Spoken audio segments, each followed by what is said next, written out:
Ang hirap pala, o buhay, OFW na. Mahirap. Bakit first time mo? Ha? First time mo rin mag-abroad? Ay, hindi. Ha? Sa Saudi Arabia, ano ko, first time Galing ka na ko. doon? Oo. Saan sa Saudi? Sa Jeddah. Ha? Sa Jeddah. Galing din ako. Anong trabaho mo doon? Trabaho mo ka doon. Ha? Pintor. Laki na tao mo doon. Construction ako doon. Katrabaho ko. Mm. Kaya wala ko napunta dito. Yung dati kong kumpanya sa Saudi. Nagkaroon kami ng project dito. Ah, dito? Tapos na-transfer lang ako ng amo ko. Nagkaroon kami ng parang branch dito. Kaya ang inya ko kung gusto ko may stay dito sa Kuwait, maiwan. Sabi ko dito na lang ako. Iwan na buhat ng Saudi. Bakit? Stricto din doon? Nung araw, stricto yun.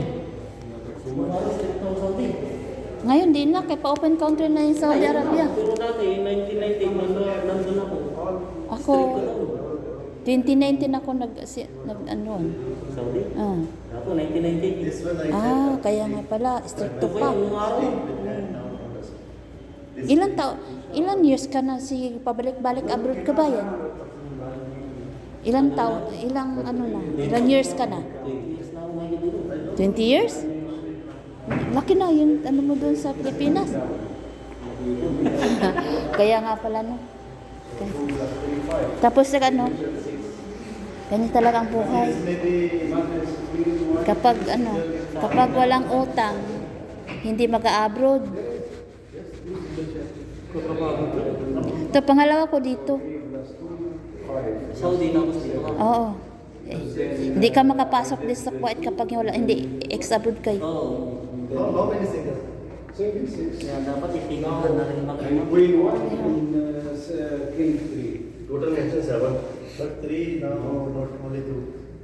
3 King. 1 Queen. 4 plus 6 singles. 1 King with it. 1 Queen with it. Ha? And then you still have 1 balance. Kaya pinatay ko mo. 6. Ilang anak mo ba? May college ka? Isa lang anak ko. You can mention. Ha? Ilan taon? Isa lang?